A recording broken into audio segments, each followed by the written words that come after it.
اعوذ باللہ من الشیطان الرجیم بسم اللہ الرحمن الرحیم وللہ علی الناس حج البیت من استطاع الیہ سبیلا صدق اللہ العظیم۔ نہایت ہی معزز اور محترم میرے دیکھنے والے ناظرین کرام، السلام علیکم ورحمۃ اللہ وبرکاتہ۔ حج اور مساوات کے عنوان سے آج میں آپ کے سامنے حاضر ہوا ہوں۔ اللہ تعالیٰ سے دعا ہے کہ اللہ تعالیٰ ہمیں درست بات کرنے کی توفیق نصیب فرمائے۔ حج ایک اللہ تعالیٰ کی طرف سے فرض کردہ عبادت ہے، اور قرآن مجید کی جو آیت میں نے آپ کے سامنے تلاوت کی، اس کا اردو ترجمہ جو ہے وہ یہ ہے کہ اللہ ہی کے لیے ہے اس کے گھر کا حج کرنا، اس شخص کے لیے کہ جو راستے کی استطاعت رکھتا ہو، یعنی اس کے پاس راستے پہ جانے کے اخراجات موجود ہیں اور وہ اپنے شہر سے مکہ کی طرف جانے کا جو راستہ ہے اس کے تمام اخراجات برداشت کر سکتا ہے اور طاقت رکھتا ہے، بدنی طاقت رکھتا ہے، تو اس کے لیے حج کرنا جو ہے وہ فرض ہے۔ اس کے لیے دیگر شرائط کے ساتھ جو ہے وہ جو جہاں پر ضروری اور لازمی ہے، وہاں بنیادی طور پر اس کے ایک غایت ہے، ایک مقصد ہے۔ حج کیوں فرض کیا گیا ہے؟ تمام عبادات جتنی بھی ہیں وہ اللہ تعالیٰ نے اس کے ایک خاص مقصد اور خاص غایت کے تحت جو ہے اس کو فرض کیا ہے۔ یعنی محض یہ کچھ چند اعمال کے مجموعے کا نام نہیں ہوتی، یا چند اس طرح کے جو ہے وہ پریکٹس کا نام نہیں ہے، بلکہ اس سے ایک حاصل شدہ ایک نتیجہ بھی اس سے مقصود ہے کہ جو اللہ تعالیٰ جو ہے وہ اپنے انسان سے وہ کروانا چاہتے ہیں۔ حج کا جو ہے وہ ایام جو ہے وہ قریب ہے، اور مسلمان کوشش کرتے ہیں شوق کے ساتھ، رغبت کے ساتھ، کہ وہ اللہ تعالیٰ کے اس مقدس مقام کی وہاں پر جائیں اور عبادت کریں، اللہ کا قرب حاصل کریں۔ لاکھوں ہر سال جو ہے وہ مسلمان اس شہر جو ہے مکہ کی وہ زیارت کرتے ہیں اور وہاں جا کر عبادت کرتے ہیں۔ مقصد یہ ہوتا ہے کہ ہم اللہ تعالیٰ کو راضی کریں اور اس کی عبادت کریں۔ لیکن دوستو، چیزوں کو محض ظاہر کے اعتبار سے جو ہے وہ نہیں دیکھنا چاہیے، بلکہ اس میں کوشش یہ کرنی چاہیے کہ اللہ تعالیٰ کا اس حکم کو بھی ہم پورا کریں کہ اللہ نے فرمایا کہ افلا یتدبرون القرآن ام علی قلوب اقفالها، کہ یہ لوگ قرآن میں تدبر کیوں نہیں کرتے، یا ان کے دلوں کے اوپر تالے لگے ہوئے ہیں۔ تو ہم محض عبادات کو اس لیے سر انجام دے رہے ہوں کہ یہ اللہ کا ایک حکم ہے، اور اس سے کوئی ایک خاص نتیجہ اس سے کوئی خاص اللہ تعالیٰ کا ایک نتیجہ اور اثر مطلوب نہ ہو، تو اس سے عبادات جو ہے وہ محض ایک رسم بن جاتی ہیں، اور عبادات کا ایک خاص اس کا کوئی نتیجہ نظر نہیں آتا۔ اور یہی ایک بنیادی وجہ ہے میرے دوستوں کہ آج ماشاءاللہ کثیر تعداد کے اندر مسلمان اور مومنین ہم حج کے لیے جا رہے ہیں۔ لاکھوں کی تعداد کے اندر ہر سال حج ہو رہا ہوتا ہے، اور ہر ایک شخص فخر کر رہا ہے کہ میں نے حج کر لیا، میں نے جو ہے وہ اللہ کے گھر کی زیارت کر لی۔ لیکن اس کا نتیجہ جو ہے وہ جو اس کی غایت ہے اصل، وہ جب جس کو نہیں سمجھ رہے ہوتے، تو ہم جب واپس وہ شخص سوسائٹی کے اندر لوٹتا ہے تو اس کی حالت پہلے ہی گرا ہوتی ہے، اور اس کی حالت میں کوئی فرق نہیں آیا ہوتا۔ اس کی بنیادی وجہ یہ ہے کہ حج کا جو اہم اس کی جو غایت ہے، اللہ تعالیٰ وہ جو کروانا چاہ رہا ہے، اس کو ہم نے سمجھا نہیں ہے۔ مثلا آپ دیکھیں کہ حج ایک شخص جس کے پاس دولت ہے اور جس کے پاس ایک خاص جو اس کے اوپر فرض ہو گیا ہے، اس کی شرائط پوری ہو گئی ہے، اس کو اللہ تعالیٰ اپنے شہر میں بلوا رہا ہے، تو اس سے کون سے ایسے اعمال سرزد ہو رہے ہیں، کون سے ایسے کام اللہ تعالیٰ کروا رہا ہے کہ جس کو ہم کہیں بظاہر دکھنے میں وہ کچھ تسبیحات ہوں یا کچھ اس طرح کے فضائل ہوں۔ ایسے حکم دیا کہ تم ایک سفید رنگ کا لباس پہن لو جو سیاہ ہوا بھی نہیں ہونا چاہیے، ایسا لباس جو سفید لباس ہو، کوئی رنگ کا نہیں ہو اور سیاہ بھی نہیں ہونا چاہیے، اور پھر آپ نے اس میں جو ہے وہ وہاں پر جب آپ چلے گئے تو آپ نے اپنے کوئی تزئین و آرائش بھی نہیں کرنی، اسے پابند کر دیا۔ یہ جب ہم دیکھیں کہ ایک خاص لباس میں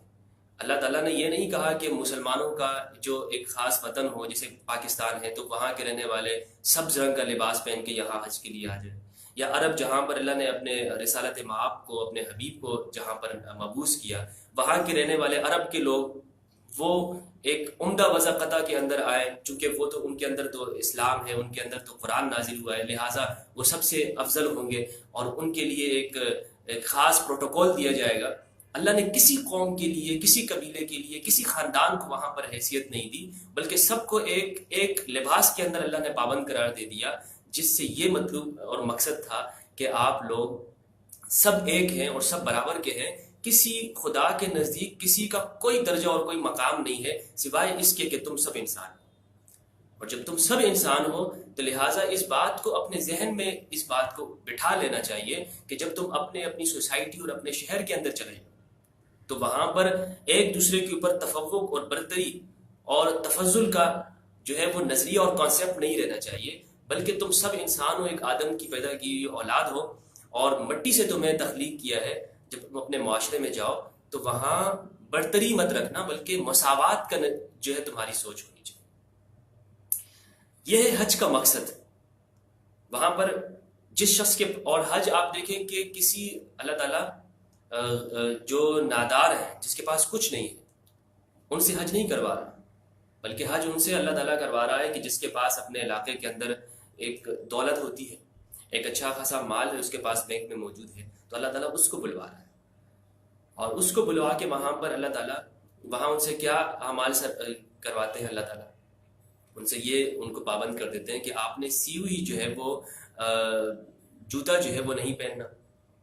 جو لباس نہیں پہننا، اسی طرح بند جوتا جو ہے نہیں پہننا، مثلا ایک ایسا جوتا جو ایک علاقے کے اندر ایک اسٹیٹس کا ایک نشان اور نمونہ ہو۔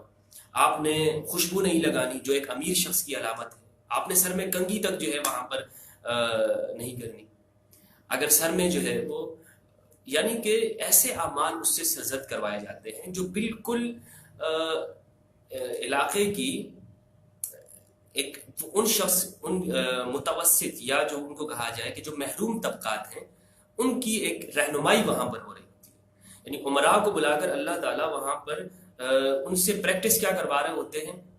یعنی یوں سمجھے کہ ان سے جو پریکٹس ہو رہی ہوتی ہے وہ ان چیزوں کی ہوتی ہے کہ وہ بالکل ایک نادار ہیں، ان کے پاس کچھ نہیں ہے، اور وہ سب کے سب جو ہے وہ برابر انسان ہیں۔ لہٰذا جب ہم اس چیز کو سامنے اور اس کی پروردگار جو ہے وہ انسانوں سے پریکٹس کروا رہے ہیں، تو جب لوگ اسی پر حج کریں گے اور وہاں پر اس عبادت کو سر انجام دیں گے تو آپ دیکھیں گے کہ جب وہ اپنے علاقے کے اندر آئے، سوسائٹی کے اندر آئے، تو وہ اکڑیں گے نہیں، ان کے اندر ایک تکبر نہیں ہوگا، ان کے اندر ایک بڑائی نہیں ہوگی، بلکہ وہ دوسرے انسانوں کو بھی اپنے جیسا سمجھ رہے ہوں گے، دوسرے انسانوں کے ساتھ بھی وہی معاملہ کر رہے ہوں گے کہ جو وہ اپنے لیے بہتر سمجھتے ہیں۔ یہاں ہر چیز ایک رسم کا جب بن گئی ہے ہمارے معاشرے کے اندر، تو عبادات بھی رسم بن گئی ہیں، اور اللہ ماشاء اللہ کہ جو عبادات کو اس کے حقیقی مقصد کے ساتھ کرتے ہوں، اکثر جو ہے وہ محض ایک رسوم اور اعمال بن گئے، بس پریکٹس کرنی ہے، صبح اگر نماز پڑھنی ہے تو بس چلے گئے، نماز جو ہے وہ ایک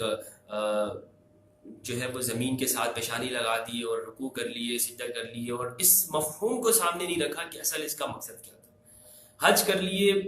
اس کے لیے اتنی لائن میں لگ کے جو ہے وہ اپنے لیے مشکلیں جھیل کر آپ نے اپنا حج کی منظوری کروائی، اور آپ جو ہے وہ بالآخر پہنچ گئے حج کرنے کے لیے، اور پھر آپ نے اتنی تب تو اتنی مشقت وہاں پر، کبھی یہ طواف، کبھی وہاں چکر، کبھی سعی صفا مروہ کی، پیدل چلنا، اور جو ہے وہ تمام مشکلات جتنی بھی جو ہے آپ وہ اٹھا رہے ہیں اور برداشت کر رہے ہیں، اور جب واپس سوسائٹی کے اندر آئے تو عالم یہ ہے کہ جو ہے وہ پہلی والی حالت تبدیل نہ ہوئی ہو۔ تو اس میں غور کرنا چاہیے کہ اس کی بنیادی وجہ کیا ہے۔ تو میرے نزدیک یہی ہے کہ ہم نے غایات دین کو چھوڑ دیا ہے، اور رسومات دین کو ہم نے مضبوطی کے ساتھ اس کو اپنا لیا ہے۔ یہ جو غایات دین جو لفظ میں استعمال کر رہا ہوں، اس کا مطلب یہ ہے کہ مقاصد دین، مقاصد عبادت کو کیوں فرض کیا گیا ہے، اس کا کیا مقصد ہے، اس عبادت کو اللہ تعالیٰ نے کیوں لازم کیا ہے، اس کے کیا بنیادی وجوہات کیا اور اس کا مقصد کیا۔ جب تک یہ ہمارے سامنے نہیں ہوگا تب تک ہم اشیاء کی حقیقت کو اور عبادات کی حقیقت کو نہیں سمجھیں گے۔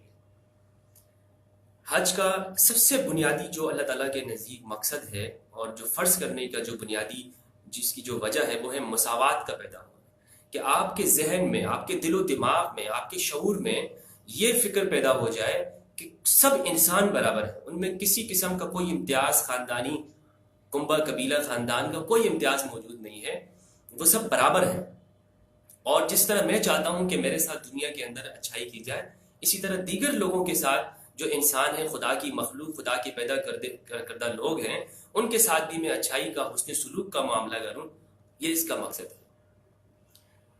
حج کے دوران میں آپ دیکھیں کہ ایک عبادت آتی ہے، وہ ہے سعی صفا اور مروہ کی۔ سعی صفا اور مروہ کی، یہ جو پہاڑ ہیں وہاں پر ایک سعی کہتے ہیں دوڑ لگانے کو۔ تو وہاں ایک یہ کیوں کیا جاتا ہے؟ یہ ایک دراصل ایک یاد ہے جو حضرت ہاجرہ سلام اللہ علیہا نے اپنے ایک جو پیاسا بچہ تھا حضرت اسماعیل، اس کی یاد میں جو ہے آج مسلمان وہ دوڑ رہے ہوتے ہیں وہاں پر۔ تو آج تو موجود نہیں ہے، وہ عمل تو ہزاروں سال پہلے ہو چکا، لیکن آج اس کو اللہ تعالیٰ اس کی جو ہے وہ ایک پریکٹس کروا کر اس کی یاد دلوا رہے ہوتے ہیں کہ آپ جو ہے وہ بچہ اگر پیاسا ہو، کوئی شخص، کوئی انسانی جان، انسانی روح، انسانی نفس اگر پیاسا ہو تو اس کے لیے ایک ماں کس طرح تڑپ جاتی ہے، اور تڑپ کر وہ کبھی ادھر بھاگ رہی ہے، کبھی ادھر چل رہی ہے، کبھی یوں چڑھ رہی ہے تیزی کے ساتھ، کبھی اس طرح اتر رہی ہے تیزی کے ساتھ، اور کبھی آہستہ ہو رہی ہے، کبھی تیز ہو رہی ہے۔ اللہ تعالیٰ کی رحمت اس وقت میں جوش میں آتی ہے، اور پھر خدا کی رحمت کا نزول ہوتا ہے۔ تو اس سے یہ سمجھانا مقصد ہو رہا ہوتا ہے کہ آپ نے اپنے علاقے اور معاشرے کے اندر کسی کو پیاسا نہیں رکھنا۔ اگر علاقے اور معاشرے، سوسائٹی کے اندر پانی کی قلت ہے، پانی کا مسئلہ آ گیا ہے، تو خدا گویا کہ یہ اللہ تعالیٰ کی کا منصوبہ ہے کہ وہاں اس کے لیے انسان تگ و دو کرے، اس کے لیے کوشش کرے اور اس مسئلے کو حل کرے۔ خدا جہاں جب بیت اللہ میں بلا کر، اپنے گھر کے اندر بلا کر انسانوں کو یہ ترغیب دے رہا ہے کہ ایک خاتون ہاجرہ جب وہ بھاگ رہی تھی اپنے بچے کو جب پیاسا تھا، تو خدا کی رحمت جوش میں آ جاتی ہے، پانی اس کو مل جاتا ہے۔ تو اسی طرح تم نے اپنے معاشرے اور اپنی سوسائٹی کے اندر اس کو حل کرنا ہے، اور پانی کا مسئلہ اگر کہیں پیدا ہو جائے تو اس کو، یعنی یہ خدائی مسئلہ ہے، اور اس کے لیے جو منصوبہ ہوگا وہ بھی خدائی منصوبہ ہوگا اگر انسان اس کو حل کرنے کی کوشش کریں گے۔ یہ ایک حج کے اندر ایک عمل ہوتا ہے جو ہر شخص کے لیے جو ہے وہاں پر اس کو کرتا ہے، اور اس کے لیے واجب کے درجے میں ہے۔ اسی طرح آپ دیکھیں کہ وہاں حضرت ابراہیم کی ایک یاد اور بھی وہاں پر کی جاتی ہے، اور وہ ہے قربانی۔ قربانی جو وہاں پر مثلاً قرآن مجید کی آیات سے مطالعے سے پتہ چلتا ہے کہ جو قربانی وہاں پہ کی جاتی ہے، جانور کو ذبح کیا جاتا ہے، تو اللہ تعالیٰ نے اس میں اس کی بھی ایک وجہ اور اس کی علت اللہ تعالیٰ نے یہ بیان فرمائی، لن ینال اللہ لحومها ولا دماؤها، کہ اللہ تعالیٰ کے پاس ہرگز اس کا گوشت اور اس کا خون نہیں پہنچتا۔ جس جانور کو تم ذبح کر رہے ہو، اس کا کیا پہنچتا ہے؟ تمہاری طرف سے تقویٰ پہنچا ہوتا ہے۔ یعنی تم نے جانور کو ذبح کیا، خدا کو یہ مطلوب نہیں ہے کہ تم جانور ذبح کرو، خدا کو مطلوب یہ ہے کہ تمہارے اندر ایک صفت پیدا ہو، ایک کیفیت پیدا ہو، اور وہ ہے تقویٰ کی کیفیت۔ افسوس کے ساتھ آج مسلمان جانور ذبح کرنے پہ لگے ہوئے ہیں، اور وہ ذبح کرنے والی جو سوچ ہے، بس ذبح کرو، اور اسی کے اندر ہر ایک لگا ہوا ہے اور کوشش کر رہا ہے، سوسائٹی کے اندر فخر کی علامت بن گیا ہے کہ جانوروں کی اس کو نمود و نمائش کی ایک پوری ایک علامت بنا دیا گیا ہے۔ تو اس میں آپ دیکھیں کہ ذرا تھوڑا سا اس چیز کے اوپر، قرآن کی اس آیت کے اوپر بھی غور کر لیں کہ یہاں مقصود اصل میں کیا تھا؟ اصل مقصود تقویٰ تھا، لیکن بجائے اس مقصود کو حاصل کیے ہوئے وہ ہم اس کی ظاہری ایک شکل، ایک رسم کے پابند ہو گئے ہیں، اور اسی میں ہماری ایک مسابقت اور ایک دوڑ لگی ہوئی ہے کہ کون اچھا جانور لے کے آئے گا، کون جو ہے وہ معاشرے کے اندر اپنا ایک بہترین جو ہے وہ بڑا ایک ضخیم جسم کا جو ہے وہ جانور لائے اور اس کو ذبح کرے. گویا کہ یہ بھی عبادت وہ فخر کی ایک علامت ہے. کسی نے کہا کہ جی سوال کیا تھا مجھ سے کہ ایسا ہو سکتا ہے کہ اگر ہم جانور کو ذبح کیے بغیر اور اس کی جو رقم ہے جانور کی جو جس پہ جو اخراجات آ رہے ہیں جو پیسہ آ رہا ہے جانور کے اوپر ذبح کرنے پہ اس کو ہم کسی غریب کو دے دیں. تو میں نے بہت سے علماء کرام سے پوچھا، تمام مسالک کے اور تمام فرقوں کے علماء کرام سے میں نے رجوع کیا، کیونکہ اول ہمیں دیکھنا چاہیے ہمارے پاس جو بھی مسئلہ ہے تو اس کو اپنے ہم اثر علماء سے ہم ضرور اس سے مشورہ کریں. اور تو قرآن مجید کی اور احادیث اور سیرت کی مثالوں کو تو میں تھوڑا بعد میں آپ سے ڈسکس کر لوں گا. اولاً یہی ہے کہ علماء کرام سے جب میں نے اس مسئلے کو ڈسکس کیا تو سب نے یہی کہا کہ یہ چیز قربانی فرض ہے اور جانور ذبح کرنا لازمی ہے، اور اس کی جو رقم ہے وہ ہم کسی دوسرے مد میں یعنی کسی غریب کی مدد نہیں کر سکتے. یہ مجھے ان کی طرف سے ایک جواب ملا. لیکن میں نے اس کی حکمت کے اندر غور کیا اور سیرت طیبہ کی مطالعہ جتنا میں نے کیا ہے اور قرآن مجید کی حکمت جو اسٹریٹجی ہے قرآن جو سمجھانا چاہ رہا ہے انسان سے، اس کا جو مطلوب ہے اور اس قربانی سے جو اس کا جو مقصد ہے جو حاصل کرنا چاہتا ہے پروردگار، اس پہ اگر ہم غور کریں تو میرے نزدیک یہ بالکل ایک جائز امر اور جائز واقعہ ٹھہر جاتا ہے کہ اگر ایک شخص آپ کے پاس ایک رقم ہے. مثلا آج کل ہمارے معاشرے کے اندر ایک جانور جو ہے وہ 60 سے 70 ہزار روپے میں میسر آ جاتا ہے، اور اگر اس کا ایک حصہ ہو تو وہ 10 سے 11 ہزار روپے میں. اگر آپ کے پاس حصے کے یا جانور کے پیسے ہیں، اتنا پیسہ آپ کے پاس ہے تو، اور دوسری طرف آپ دیکھ رہے ہیں آپ جانور جو ہے وہ اس میں حصہ ڈالنے کی استطاعت رکھتے ہیں، لیکن آپ کا پڑوسی جو ہے اس کو اتنی ہی رقم کی ضرورت ہے. مثلا اس کو 60 سے 70 ہزار روپے کی ضرورت ہے، وہ کسی قرض میں پھنس گیا ہے، کوئی اس طرح کی اس کو بیماری کا عرضہ ہو گیا ہے، تو آپ یہ رقم اسے دے کر اس کی مشکل کو حل کر سکتے ہیں. اور یہی آپ دیکھیں کہ جب آپ نے اس کی اس مشکل کو حل کیا تو آپ نے اس انسان کی مدد کر دی، جس کو اللہ تعالیٰ نے پیدا کیا اور جس کا رب خدا ہے، اور اس انسان کی مدد کے بعد جو اس کی طرف سے جو خواہشات اور جو آپ کے لیے تشکر کے جو کلمات ہوں گے اور جو اس کے دل سے جو دعائیں نکلیں گی تو وہ خدا کے ہاں ضرور مقبول ہوں گی. تو خدا ان اللہ لا ينظر الى صورکم و اموالکم ولکن ينظر الى قلوبکم و اعمالکم. بے شک پروردگار وہ تمہارے صورتوں کو اور تمہارے پیسوں کو تمہارے اموال کو نہیں دیکھتا، وہ دیکھتا ہے تو تمہارے دلوں کو اور تمہارے عمل کو دیکھتا ہے. اگر ہمارے دل کے اندر یہ جو ہے ہمارے دل و دماغ کے اندر یہ فکر اور یہ سوچ ہو کہ ہم نے اس سے کسی غریب کی مدد کرنی ہے، کسی جو ہے وہ کی مدد کر کے اس پیسوں سے ہم نے خدا کو راضی کرنا ہے، تو ضرور بھی ضرور ہم اس مقصد کے اندر کامیاب ہوں گے. محض یہ کہ قربانی کر کے آپ نے اس کا گلا کاٹ دیا، آپ نے اس کو جانور کو زخمی کر دیا، اس کو ذبح کر دیا، اور جو ہے وہ آپ دیکھیں گے عید کے دن آپ اپنے علاقوں کے اندر چلے جائیں تو کیسا خون بکھرا پڑا ہوتا ہے، اور ہر شخص جو ہے وہ گوشت حاصل کرنے کی تگ و دو میں ہے. اور کوئی جو ہے وہ بعض جگہوں پہ میں نے ایسے بھی دیکھا ہے، میرے مشاہدے میں آیا ہے کہ لوگ جانور کو ذبح کر لیتے ہیں اور دائیں بائیں پڑوسیوں کو کانوں کان خبر بھی نہیں ہوتی. تو اگر محض جانور ذبح کرنا ہے تو مجھے تو سمجھ میں نہیں آتا کہ اس میں خدا کی کیا حکمت ہے.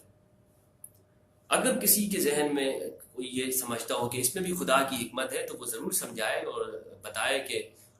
خدا کی غایت کیا ہے قربانی کے اس اضحیہ کے اندر، اس جانور کے ذبح کرنے میں. تو میں نہیں سمجھتا کہ سوائے اس بات کی حکمت کی اور کوئی حکمت ہو اور مصلحت ہو، اور وہ یہ ہے کہ آپ لوگوں کی مدد کریں، قربانی دیں، اپنے جذبات کو مار کر بھی دوسروں کے لیے جو ہے وہ راستے فراہم کریں. یعنی گویا کہ آپ کے خواہشات کے اوپر جہاں چھری پھر رہی ہو اور وہاں پہ ایک دوسرے شخص کو حق مل رہا ہو، آپ اس کو حق دے دیں. اپنے حق سے دستبردار ہو جائے۔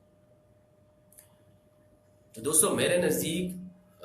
بڑی واضح و دو ٹوک آج میرے دوستوں کے ساتھ پیغام یہی ہے کہ اگر آپ کے معاشرے کے اندر، آپ کے علاقے اور سوسائٹی کے اندر ایک شخص نادار ہے، غریب ہے،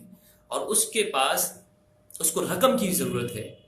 اور آپ کا پڑوسی ہے اور آپ کو معلوم ہے، تو پلیز آپ یہ قربانی کی رقم یہ آپ اس کو دے دیں، بجائے اس کے کہ آپ جانور کو ذبح کریں۔ السلام علیکم ورحمۃ اللہ وبرکاتہ۔